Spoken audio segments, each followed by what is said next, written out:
Good evening, everybody. Thank you so much for joining us today. My name is Alexis Anderson. I am the Scholarships Administrator here at NSHSS. I'm joined by some of our lovely student panelists. These are scholarship winners who have been through this process before, and hopefully we'll be able to give you guys some really good insight on what to expect with scholarship applications, the process, all of that kind of stuff. But first, I'll get started with some NSHSS related information as far as scholarships are concerned. So just generally, NSHSS and its partners offer $2.5 million a year in scholarships. These are for high school students, college students, and these scholarship opportunities can range anywhere from $500 to $5,000 all across the board. We have opportunities that are available for um, visual arts, for communications, for STEM. Pretty much if you have an interest, there probably is already a scholarship opportunity available to you. And those are posted on our website on a rolling basis. So just generally speaking, this is what you can expect as far as our scholarship requirements go. So typically, any given application is going to require an educator letter of recommendation. This can be from a teacher, from a counselor. This can be from a mentor or a coach, just somebody that knows you and can speak on behalf of your academic abilities and your character. A 500, 800 word essay, an academic resume, a color headshot, and an official or an unofficial transcript. The eligibility for scholarships is going to vary depending on the scholarship itself. So there are some that are based on grad year and some that are based on GPA. We have scholarship opportunities for all grade levels, starting from freshman year of high school all the way to senior year of college. Some of those require a 3.5 GPA, some of them do not. So really, there's something for everybody. NSHSS also offers member-only scholarships. So those are ones that you have to be a member of the organization to be eligible for. And we also have scholarships that are open to the public. The member-only scholarships are less competitive, and I say less in quotations because we do get hundreds of applications for any given opportunity, but the pool is a little bit smaller with the member-only scholarships. So those, if it's your first time applying and you're a member, I would maybe look at those first. You might have better luck there. Just some quick facts. Each student is eligible for one scholarship per calendar year. We don't go based off of the academic year. It's January 1st to December 31st.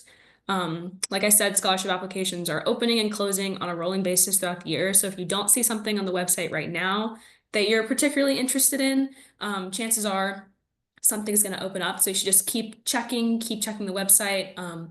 We open them in batches throughout the year, the largest of which is in the summertime when most students have the free time to be able to apply for these applications. So throughout the year, we have anywhere between 30 and 50 scholarships that open and close. So just keep checking the website on a regular basis to look for those opportunities.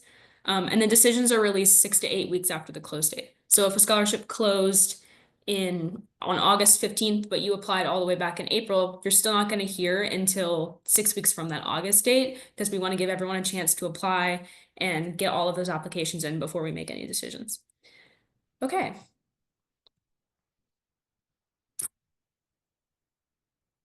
All right, so just since this webinar in particular is a little bit more focused on planning scholarships for the year, like how to manage your time, how to kind of map out your game plan and your strategy for applying to scholarships, some of my advice would be to put all of your application open and close dates in a calendar of some sort. Some students use Google Calendar, a physical planner. It could be on your phone. It could be I've heard students that use Excel sheets and they put everything that they're interested in looking at and they have all the open and close dates, whatever you need to do to keep yourself organized. Getting all of those in one place will make it a lot easier for you to visualize how you're going to attack all of this. Set strict deadlines for yourself. This is something that always helped me when I was in college and in high school. So let's say that an application is due on October 1st. You want to have your draft done for your essay by September 1st so that you can have someone read it by September 5th or whatever it might be. Like set those deadlines for yourself so that you're not overwhelmed towards the very end trying to rush and get all these pieces together. It'll really help you in the long run. turn your application in 3 days early. I say 3 days early because if you run into any problems as far as submitting your application, if your recommender hasn't responded to you, hasn't uploaded something, and that gives you time to reach out to us so that we can help you in that time frame. If you send us an email at 11:50 the night that something is due, there's really not a ton that we're going to be able to do for you, and we're on your side. We want you to get that application in, so it's in your best interest just to try to get in as early as you can. The earlier the better, but at least 3 days to give us time to respond and answer any of those questions that you might have. I would say don't rinse and repeat your scholarship essays. A lot of people, it's pretty common for students to have kind of a framework that they use that they base their essays on, and that's totally okay. But it is very evident when you're reviewing scholarships when somebody turns in an essay that was not intended for this particular opportunity. And those are never going to be competitive compared to a student that put all of their time and energy and really like honed in on this application specifically and made it really stand out. So try not to rinse and repeat them.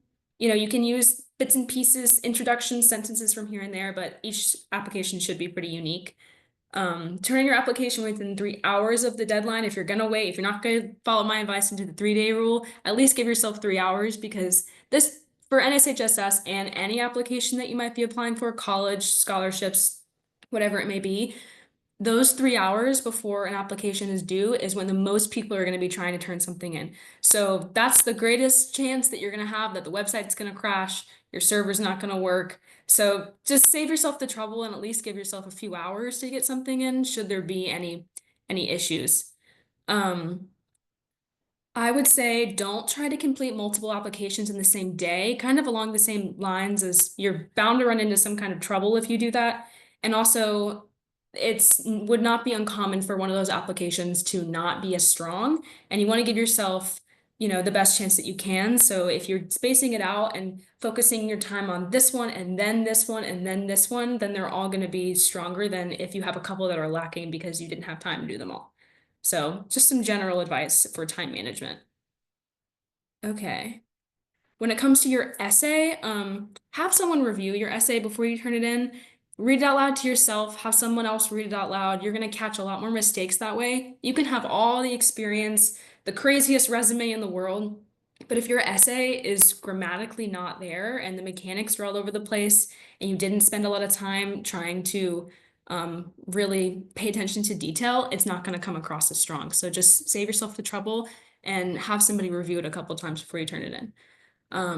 Connect your personal experiences and your passion to the prompt. Your essay is not where you need to give a list of your accomplishments. That's what your resume is for. Your essay is really the only part of your application where you're able to show your personality and show your passion. So really make the most of it. Give a little bit of a personal story. Your application should kind of read like a narrative. So all of the pieces go together. So you have the resume component and then you have your essay where you're showing your personality and then you're showing your achievements in your transcript and the other parts of your essay.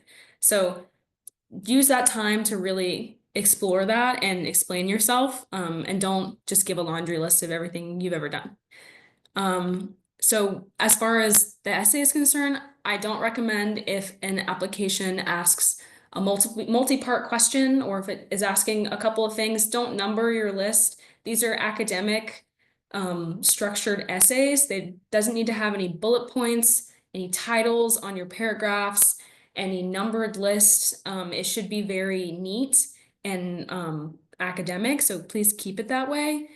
Don't include a thank you to the reviewer in your response. It has the best intentions, but a lot of the time it's a waste of space because this is your only time to get to show who you are and what you're capable of. So, and a lot of the time it's the last couple sentences, it reads as you're trying to meet a word count. And that's never a good thing. So use all the space that you have to talk about yourself as much as you can. So I just wouldn't waste the space in doing that. And then don't exceed the word count. It doesn't make you necessarily look more impressive if the application asks for 800 words and you turn in 1,500. You need to be able to be concise. Just because you have more words doesn't mean that your application is better. You need to respect the reviewer's time and follow the directions as they're listed. So just keep that in mind. As far as your academic resume is concerned, clubs, volunteer experiences. I don't recommend putting like a list of your classes on there. That usually doesn't read very well on a resume. It should be any volunteering, any kind of connection to if you know, work for a nonprofit or if you had an internship, that's the kind of stuff that you need to be putting on your resume. When you're in high school, this is the time for you to learn how to write a resume. A resume should be very concise, very like bullet point list. That's where you do the bullet points, not these big paragraphs with crazy fonts and little doodles and stuff like that. It doesn't come across as professional. So I would recommend having somebody look over your resume before you turn it in. Um, yeah, use a recommender that you know really well, or at least someone that you have some kind of relationship with. I wouldn't recommend asking if you don't have a teacher at your school that you're particularly close to, or that you feel like can really speak on behalf of who you are as a student or as a person. Ask your coach, ask a mentor, ask your employer at your job, anybody that you think that is an adult that's not related to you that will be able to give you that kind of review essentially. That would be better than, you know, your physics teacher that you've never spoken to. So something to keep in mind. On your resume, don't include information from middle school. Your application and your resume and all of that should be the most current information that you have about yourself. So high school only. If you're in college, high school and college is fine. I would say if you're later in college, maybe like a junior, senior, maybe focus on like your junior, senior year of high school, like as much up-to-date information as you can. Your resume should only be one page, regardless, as a high school student. So you don't need a laundry list of everything that you did in middle school if you're in the spelling bee in 5th grade and all of that stuff. Use it for more relevant information. You don't want to waste space and have the reviewer look at something that's not as relevant to who you are. For the recommendations, I would say at least 3 weeks notice for a teacher or whoever you're asking. Those recommendations take time to write and they take time to upload. And you don't want something that's rushed or that is inauthentic. So it's just courtesy to give someone at least 3 weeks, ideally more. And that way also, if they have issues with uploading their recommendation or they have questions about it, they have time to reach out to us or you can reach out to us. Just give yourself the time, and it's not good to ask a teacher a couple days before and then the night of be like, hey, did you turn this in yet?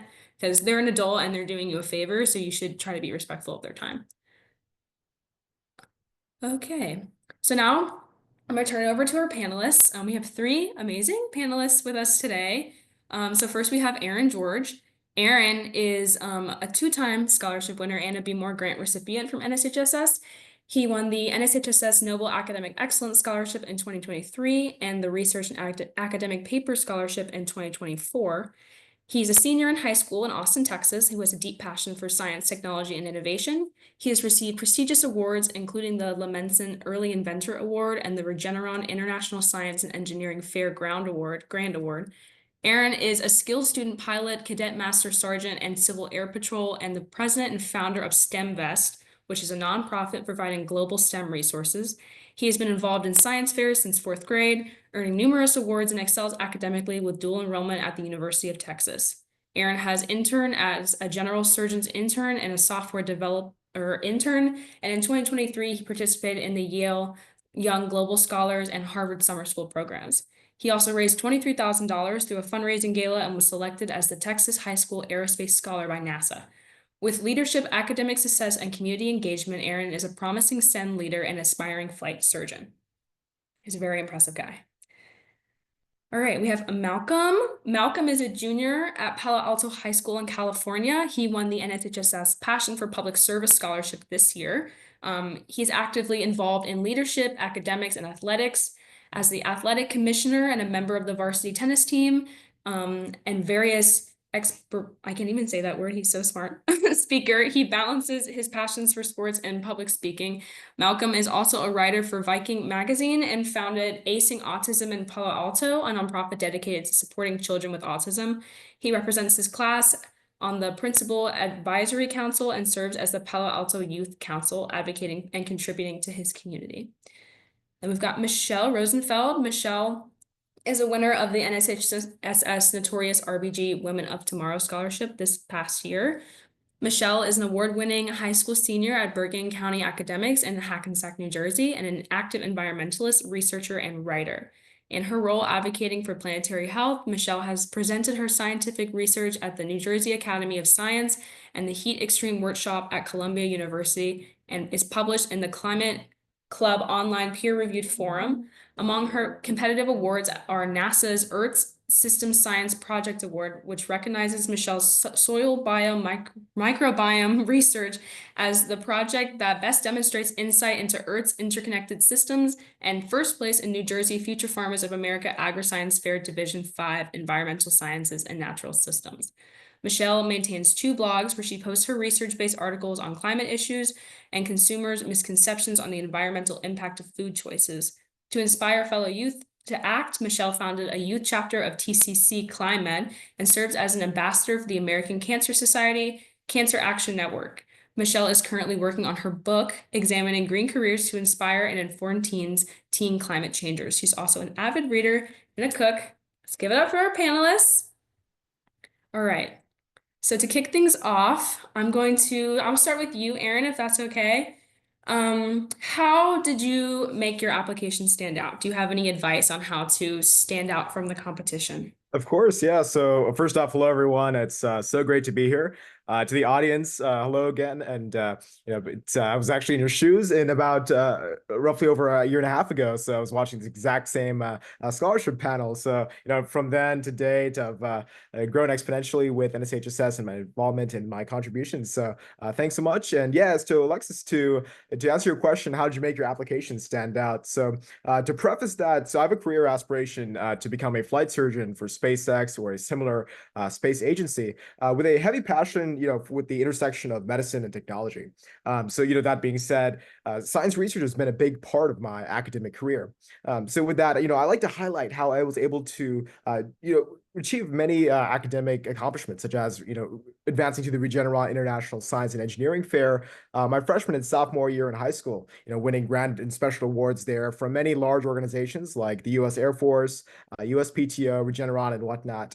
And, I also like to talk about my hands-on research that I've done throughout my academic career as well. So, this past summer, I took up a cervical and pancreatic cancer research internship at the University of Texas at Rio Grande Valley doing in-lab research. So, with that being said, I want to add that every accomplishment that I usually like to talk about in my scholarship applications and, even also in my college applications, which I'm currently in the midst of applying to colleges, is I like to highlight things that follow my passion, right? It gives application readers a sense of my drive and my persistence towards my goals and just aspirations. So, I highly recommend to make your application stand out, add things that show what you are really true for. I mean, what you're really passionate for, because, if you're passionate for something, there shouldn't be any boundaries stopping you to attain it. I know some other things that I like to highlight in some of my applications are fun things, right? So since the age of 12 years old, I grew pretty close to the field of aerospace and grew an aspiration there. And, since the age of 12, I began flight training. So today I have about 45, 47 hours of flight time in single engine aircraft. So, this is the quick thing to add there. And, both from a fun side and an academic side. So, yeah. Yeah, I think that's great. Like Erin said, highlighting things that make you stand out as a well-rounded student is also important because we want to get to know you as a person, not just how you look on paper. So I think that's great. Thank you so much, Erin. Malcolm, do you have anything to add to that? How do you make your application stand out? Yeah, so I think that Aaron made a really good point about how you kind of want to just highlight your accomplishments and do things like that. Just so you guys know, I'm a junior at Palo Alto High School, so I can't say that my list of accomplishments is as long as Aaron's, as he's got a year up on me.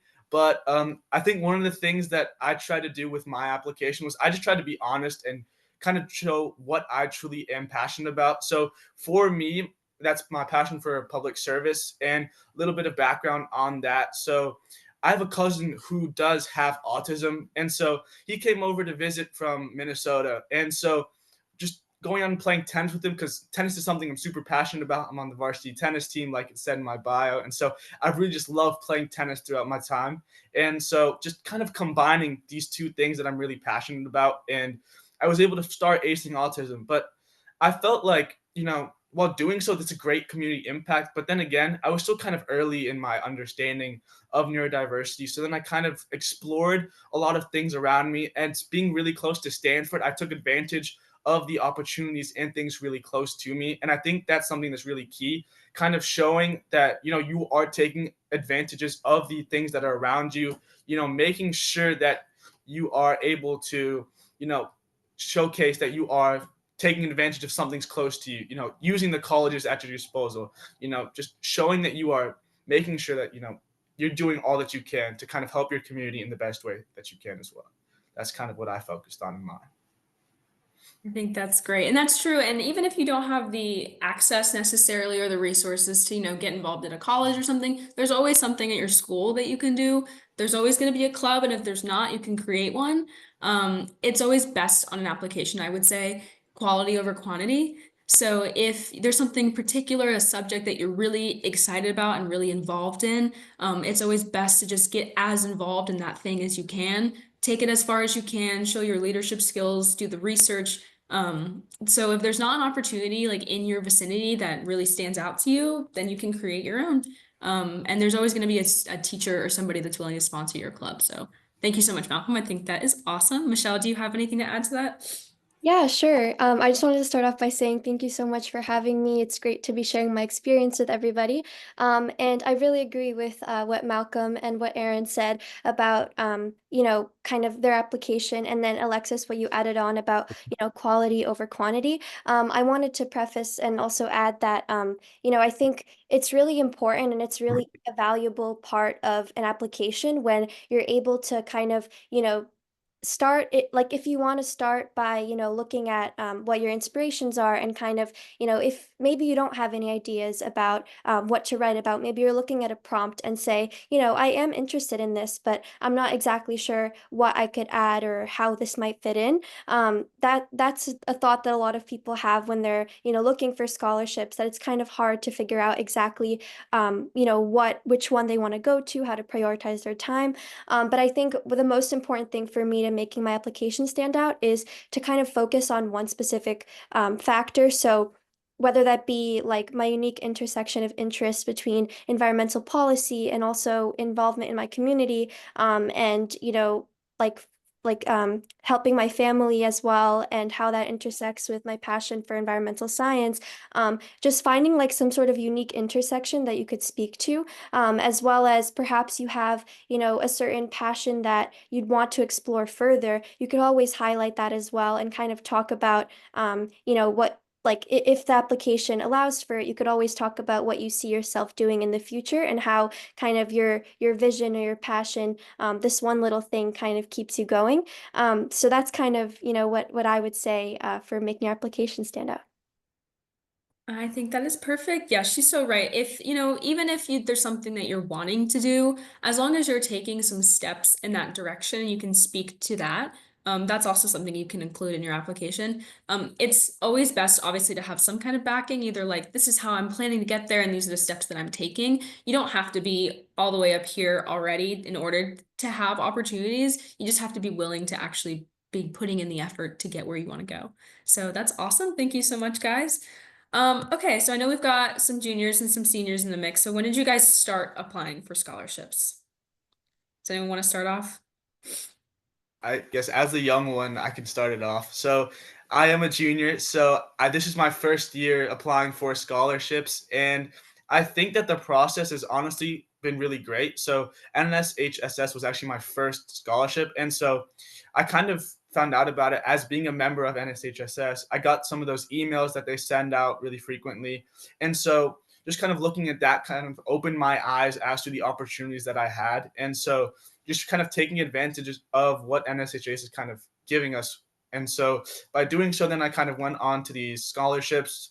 I found one that kind of applied to me specifically, which is the Passion for Public Service, and then kind of just went from there. And it was honestly just a great experience. And now I'm kind of looking for more opportunities here around school and nationally as well.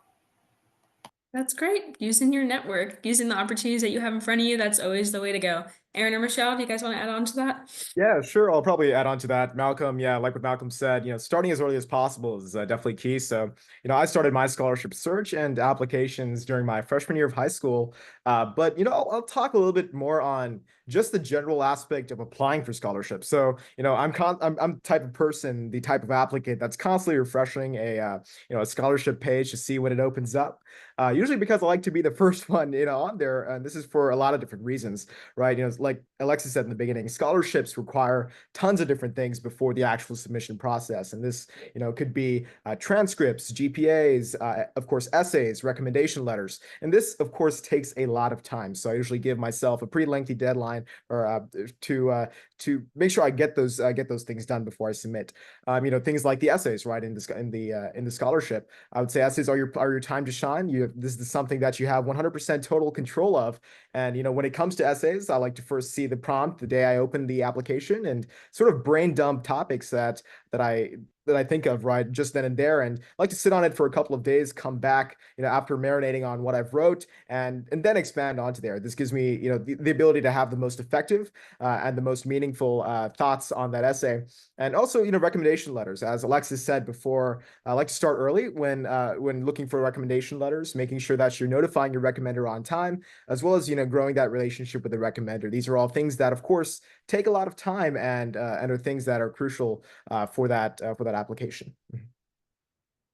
That is very true. And like to touch on kind of both of those things at one time, the applications can take a long time, especially if you're really putting the effort into it. So I would say the earlier you start applying, the better. Not necessarily just, to accumulate as many as you can. That's of course always the goal. But also if you're starting when you're a freshman, you're a sophomore, you're just getting some practice, because then by the time that you're a junior and a senior and all of, you feeling all the pressure for applying to stuff and you're not sure about the process, just give yourself some time to kind of get comfortable writing these kinds of things. And some places will offer you feedback if you ask for it, and then by the time that it's a little bit more down to the wire, you have some experience under your belt and the whole thing doesn't seem as intimidating.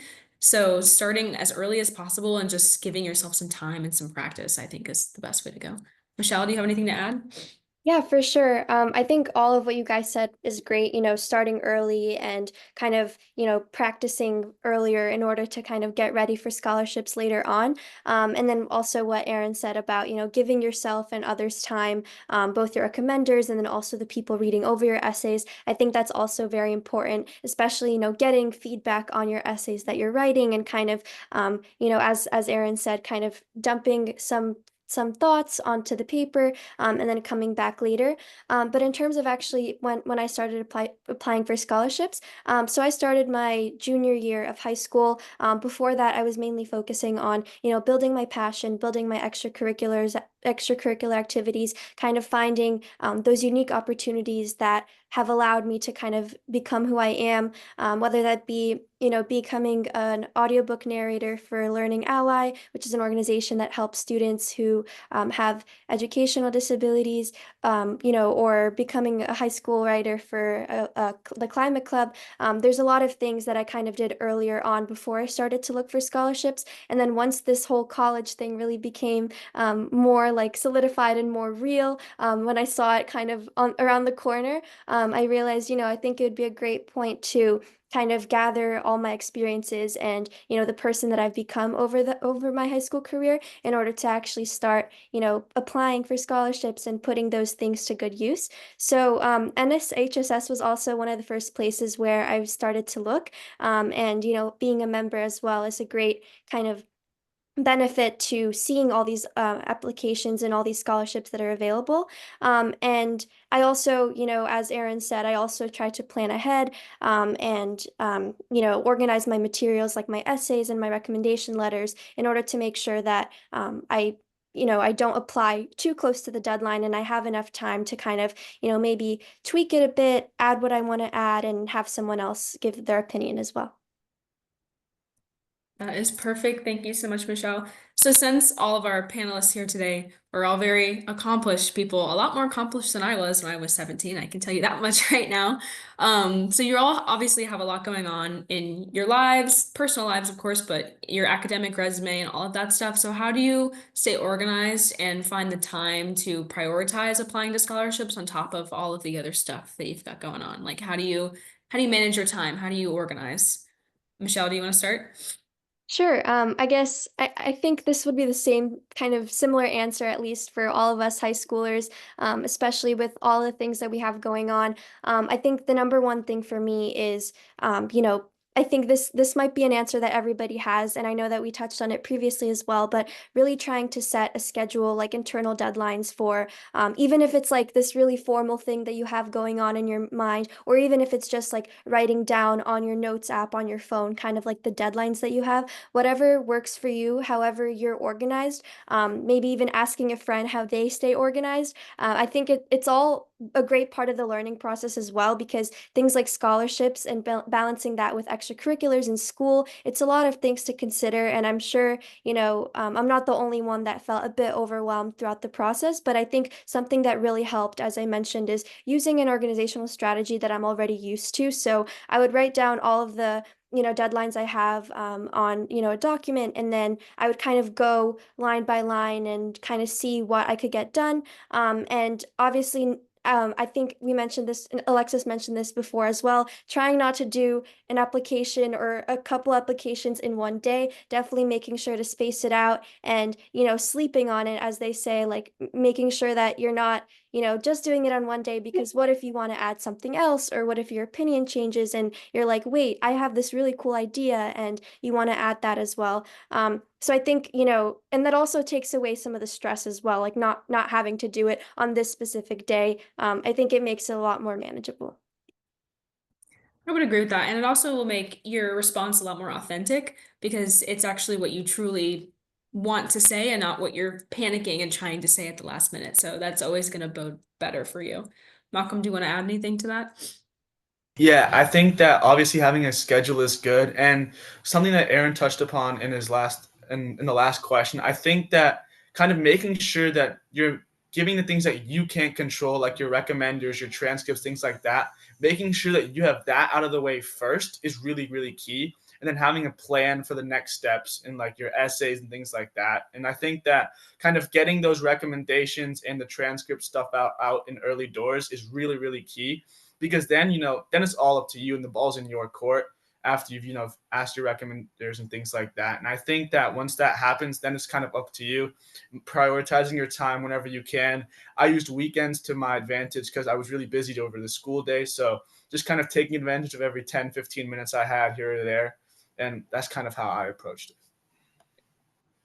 Yeah, I think that's awesome. And I will say, like, even if you just work on an application 10 minutes a day, if you give yourself 2 weeks to do it, that might be more than enough time. So I think that's a really great strategy, is not, blocking out hours and hours of a day to get one thing done, because chances are by the time that you're done, you'll having some brain fog, you might be a little overwhelmed. And so looking at things with fresh eyes, is always best. Aaron, any final thoughts on that one? Yeah, sure. So I'll go ahead and answer the first part of the question of just staying organized in general. So I kind of encounter this issue almost every day where I have a lot of opportunities, a lot of commitments thrown at me at the same time. And like Michelle and Malcolm said, it can certainly get overwhelming, but it really is important to know what you're committing to, especially as a high schooler. So usually when I'm thrown at with a lot of different opportunities, I see where essentially I can be the most valuable to, right? I prioritize. And my prioritization technique is essentially seeing, which commitments am I the most value towards, and which commitments can I take the most value out of? And I use that to essentially get rid of any of the unnecessary commitments in my life and have a more streamlined schedule. And also, like Michelle said, having a calendar on your phone, as simple as that, or using tools like Notion or even just a simple, pen and paper journal, right? So these are things that could help you just stay organized, which then helps you with making sure that you get your scholarships submitted on time. So, yeah. Yeah, that's great. And also, like Michelle said, if you're already having a system that works for you, you don't need to overcomplicate it. You can just add maybe an additional task a day. Like if you have a calendar for how you do your homework or how you study for an exam, maybe just tack on at the end of it, dedicate 20 minutes to drafting this essay, brain dumping for this essay. And then the next day you can refine that a little bit. And then the next day you can refine that. I think breaking it into like little baby digestible steps will it'll make your application more authentic. It'll give you more time. It'll make the stress not as terrible. So just use systems that are already working for you and just kind of like spoon feed little pieces into it. And also, like Malcolm and Aaron said, getting the things out of the way that could be more time consuming because they're not in your control. So asking your teacher, and then sometimes schools require transcripts to be processed. Like every school has a different rule for how they distribute transcripts. Some schools will want to send the transcript directly to us and not provide it to the student. So if that's going to be a problem, then addressing it early on, you get plenty of time to jump that hurdle. And then the stuff that is in your control is the only thing you have left to do. Then you only have yourself to rely on. So that takes away a lot of the stress and the unknown as well.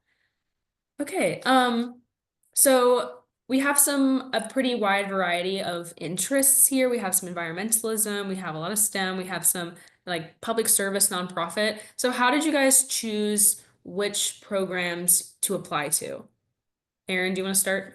Yeah, sure. I'll go ahead and start. So I usually, in terms of just scholarship applications, I have a pretty long list of which characteristics I like to choose when applying for a certain scholarship. But I would say, kind of shortening it down, the first kind of characteristic that I look at is just first off, identifying your personal strengths and interests. So, I looked for scholarships that aligned with my academic achievements, extracurricular activities, and just future aspirations, right? So, for instance, since I had an experience in STEM related areas like robotics, research, and in many internships in different fields.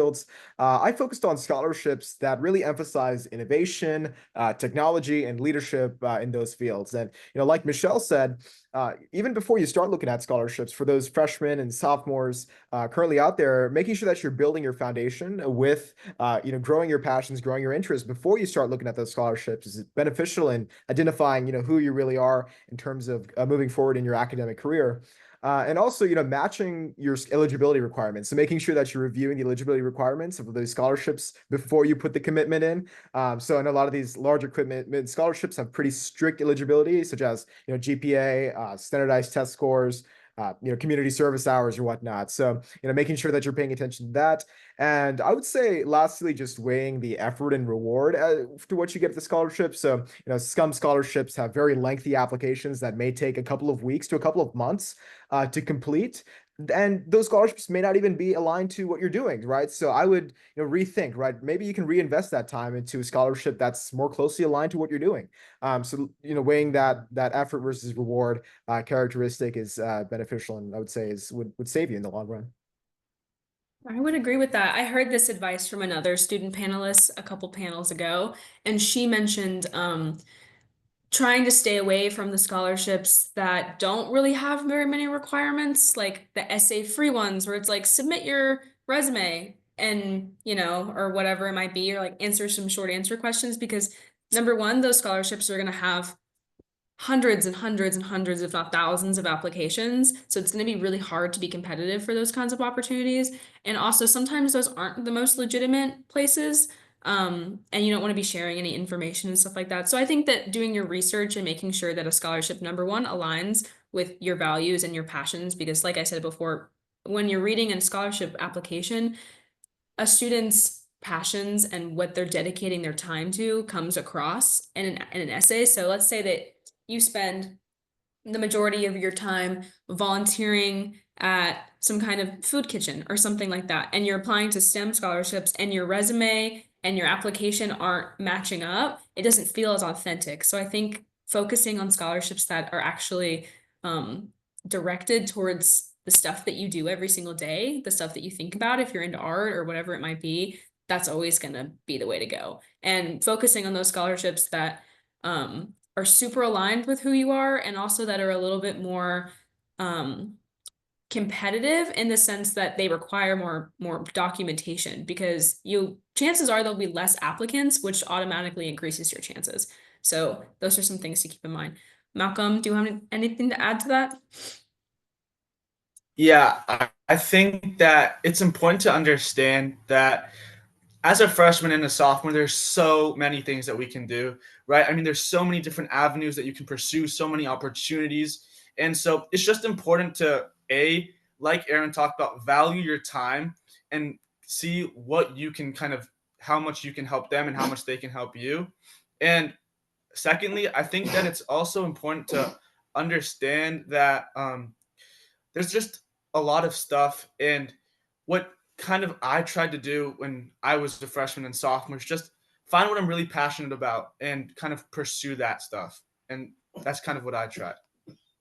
Yeah, that's also really true. Even being stingy with your time into what you choose to participate in, and then that'll also come across in which applications you're choosing to put your time into. So just only focusing on the things that are actually going to benefit you in the long run. I think that's a really good way to go. Michelle, anything else on that one?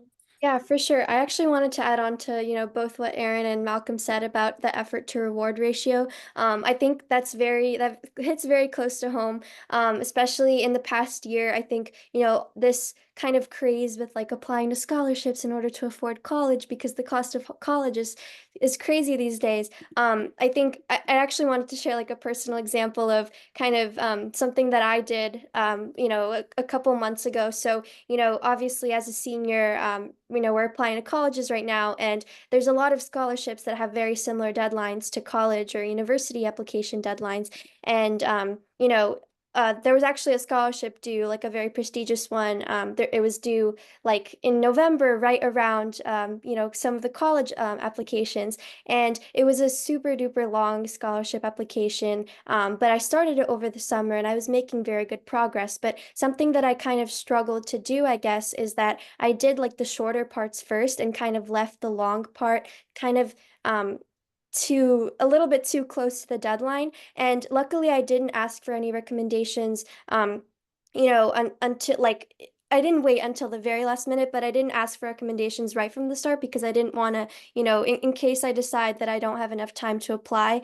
So this was kind of one mistake that I made where I started an application and I actually realized that I didn't have time to complete it, but it was definitely a learning opportunity because I realized that some of those long applications, especially when they have high effort, and they might have a high reward, but you might just not have enough time to complete it. I think it's really important to like reassess the amount of time that you have and just everything going on in general and like, kind of prioritizing things like that.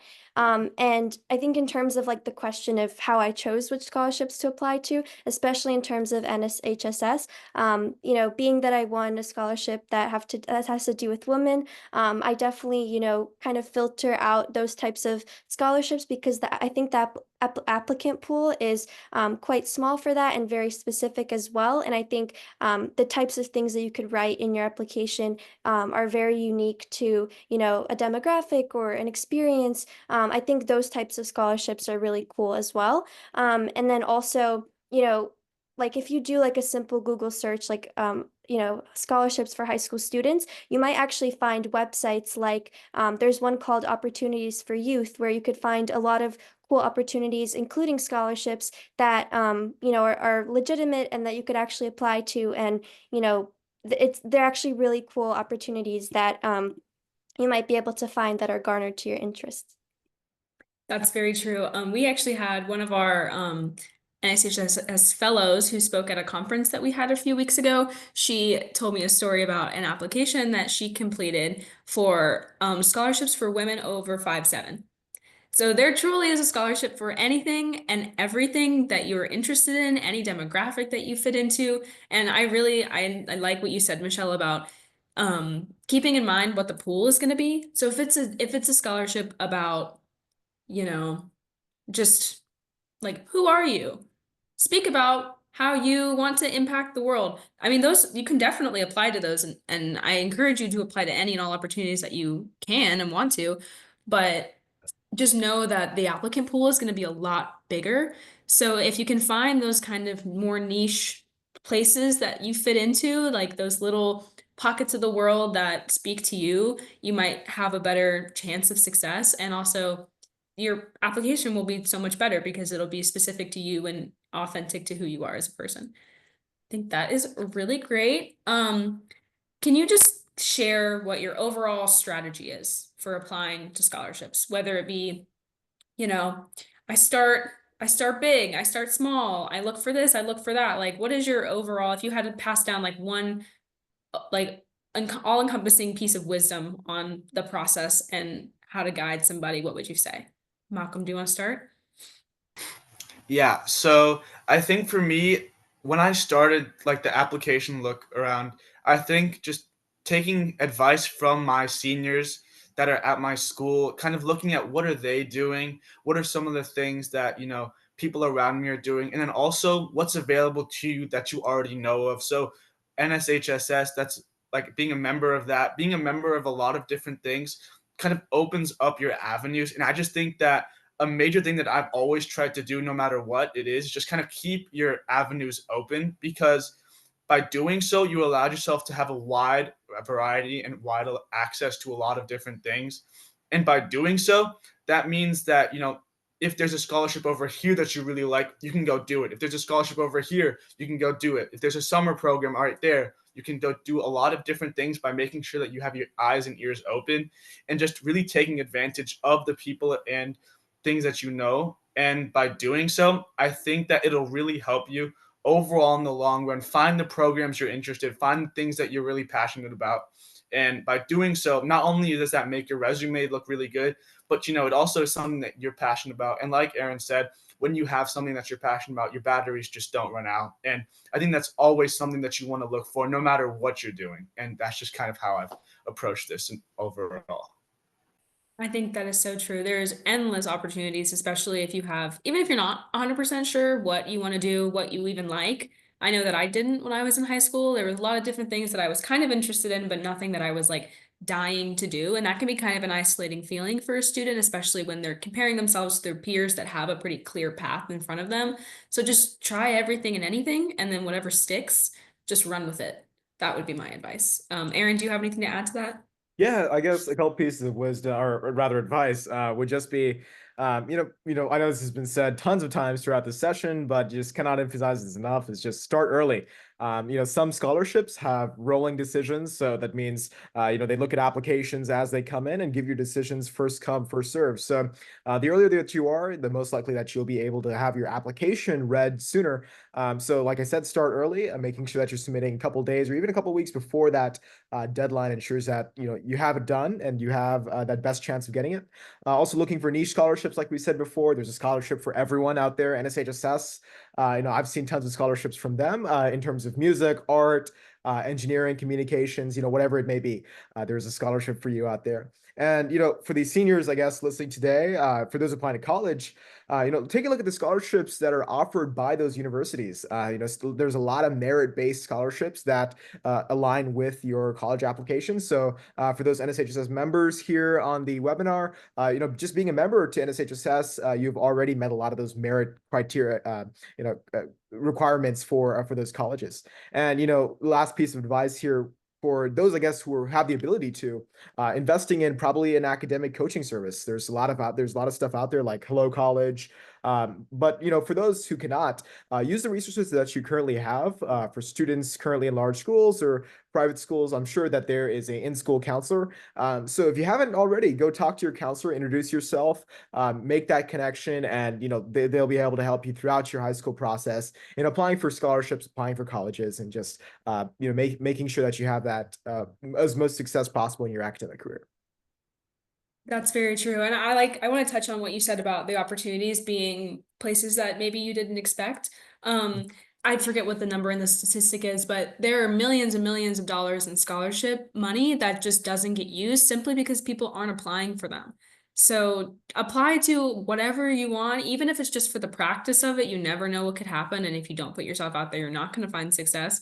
So I think that even the smallest opportunity, you can jump on it. Sometimes those like $500 scholarships that probably don't have as many applicants as the $10,000 scholarship would, you might have a higher chance. And $500 is $500, and that can go a long way when it comes to admin fees and all kinds of stuff that is associated with your tuition or whatever else it might be for. So don't ignore those smaller dollar amounts, because you can really accumulate them and they really can help. And it could be something as simple as writing an essay and you get $500. Like, why not? Right?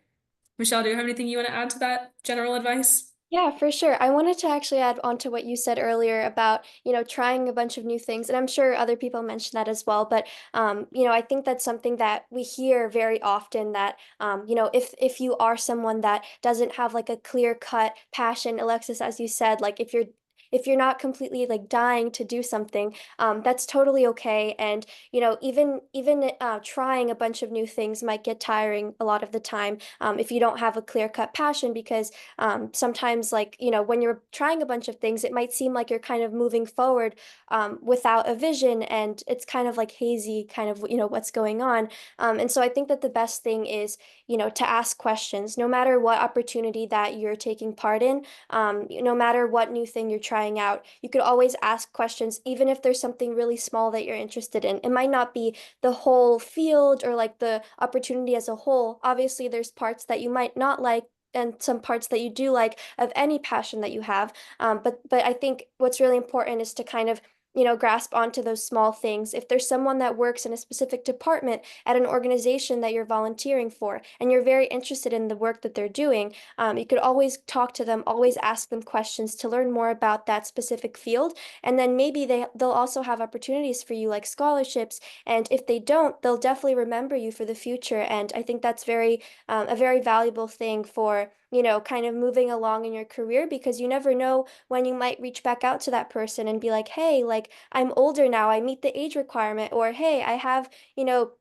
this degree under my belt. Like, is there any way that we could work together on this research, or, in general, like, for like a job or something like that? I think it's very valuable to like speak to those people that you're working with. So even if it's something small, like making connections with people has been my overall strategy. And then obviously, I'm a large people person, so I really enjoy having people, to speak to, and then also having people review my work once it's done. So like coming back, following up with those people, having them review my work is really valuable to me, because I speak to them because I'm passionate and interested in what they're doing. So them providing feedback on my work is also really like heartwarming to me. So I really enjoy when people do that.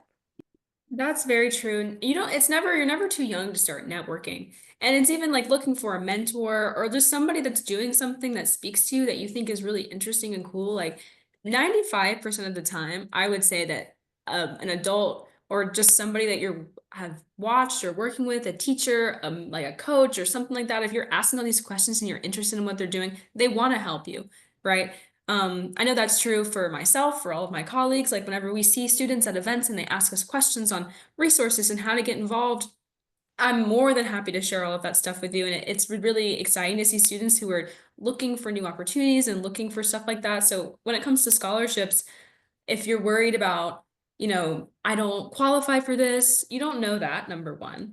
You don't know what the pool might be. So don't limit yourself. Just because you don't have, if you don't have these crazy accolades and all of this research that you're participating in or whatever it may be, and you're, the president of the beta club and you're on the softball team and you're doing stuff like that, like that is stuff that you can definitely speak to on your application, and don't discredit yourself, because no matter what your experiences are, there's a place in your essay where you can connect it to the prompt.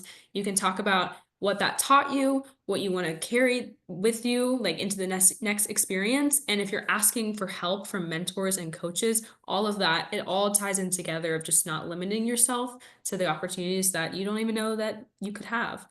So I think that's really great. I'm going to try to rapid fire through some of these Q&A questions that we have. So if we can't start applying to scholarships, even though we aren't going to graduate yet, like if we're in 10th grade, could we still apply for a scholarship? So for NSHSS, the answer is yes. When we have students that apply to that win scholarships all the way from their freshman year of high school, and of course, they don't know where they're going to go to school yet. And we don't expect that. I can't speak to other scholarship organizations and how they operate, but for us, we will hold your scholarship for you until you're ready. So let's say, like, for instance, Aaron's still in high school and he's accumulated a couple of scholarships over the course of the past few years through us. So when he's ready to go to school, he'll come back and there'll be a form for him to fill out and tell us, hey, I'm going to this university. This is the financial aid office's information. And then we'll send a check directly to the school. So it's not too early to apply because we'll hold the funds for you. There's nothing that you need to do for that. So don't worry about that. Some might only be for high school seniors for that reason, because they want to pay them out as soon as possible. But the way that we operate is we will hold on to the money until you're ready for it. Let's see. Our panelists are very accomplished with scholarship applicants with less accomplishments become serious contenders for any of these scholarships. Very much so. We happen to have some very accomplished people on our panel tonight with nonprofits and all this really cool stuff that they're doing, but that's not necessarily every applicant, right? We have applicants that, have never left anything from their high school, and that's totally fine. It's all about how you market yourself. So it's about how you speak to your experiences, what you're learning, what you want to do, taking what you have in your vicinity and taking it as far as you can, like I said earlier. So, if you're involved in Spanish Honor Society, I would encourage you to, maybe put on an event, a Spanish culture event at your school, discuss how that has, opened your eyes and who you talk to and what impact you made and what you want to do next and how you're going to get there. So it doesn't have to be, some high level thing for it to be meaningful and for you to be able to speak on it. So don't think that you aren't accomplished enough to apply for scholarships, because that is never the case. Um, you're only going to limit yourself if you have that mentality. It's all about how you sell yourself and how you can tie it back to the prompt. What is the scholarship reward amount? It really depends. We have scholarships that start at $500, and we also have scholarships that are $5,000. Most of them fall somewhere between that $1,000 and $2,000 range. We'll have anywhere from like 2 winners to 10 winners for any specific scholarship. So a lot of variety there. It really just depends on the program. Are there any scholarships that would suit those going into a veterinary or general healthcare major? We have a lot of STEM related programs. So we have our STEM scholarship, we have a STEAM scholarship that's actually open right now. We have an innovation and technology scholarship. Sometimes some years we have medical scholarships. So the answer is yes, if there is an interest that you have, there's a scholarship for it. I think to wrap this up, I want to ask one more question to our panelists. And Michelle, you spoke on this already a little bit, but maybe everybody else can elaborate a little bit on what was your biggest mistake that you made during your scholarship process, and what advice would you give to panelists or to viewers who maybe want to learn from the mistakes of their peers? Malcolm, do you want to start? Yeah, so I think for me, as I am a junior, I would have liked to have started earlier, honestly, like Aaron talked about and like Michelle as well. I wish that I had been like earlier in getting more involved as a freshman, as a sophomore, kind of reaching out more broadly, because then by doing so, I feel like then I would have been able to like have some of those practice runs under my belt when applying as a junior, have some of that experience that I don't have right now as a junior. And I think that would have been really, really vital for me. And it would have been really, really great to just have, as I think just starting early and, whenever you can. I think that would have been really great if I could have done that. Yeah, that's very true. It's never too, I think people get intimidated to start when they're a freshman, sophomore. You're just getting adjusted to being in high school in general and being in your adolescence in general. So it can be intimidating, but just start small. And it really would just build on that for the whole rest of your high school journey and beyond. Aaron, anything to add to that? Any Yeah. mistakes that you might have made? Sure, yeah. So, early on in my high school career, freshman and sophomore year, I would say, I was, I guess, I mean, it's a good problem to have, but too eager to apply for a lot of things. So I ended up, looking at tons of different scholarships at the same time. Did tons of different applications at the same time, and that, like we said earlier, is not beneficial whatsoever. So I would say to the freshmen and sophomores watching, for those who are just starting off with the scholarship search, although there's tons of scholarship out there, the money is definitely very enticing. I would say, take cautious steps towards applying, make sure that you're putting the most effective and the most meaningful applications out there towards the application readers. There is a lot of opportunity out there, but make sure that you are, you're being careful with what you're doing, and that you're spending your time in the right place. And yeah, I mean, it's and also, I guess, just general advice. I mean, I really like what Michelle said earlier about about building yourself up right before looking for those scholarships, making sure that you have that framework, you have that grounding earlier in high school before you excel on towards applying for many scholarships or applying for colleges, right? So yeah, I would say focus on one thing at a time, and everything, like Alexa said, will accumulate as time goes on. So yeah. Awesome. Thank you, Aaron. Michelle, any final thoughts on stuff you wish you knew before or stuff that you're going to build on later?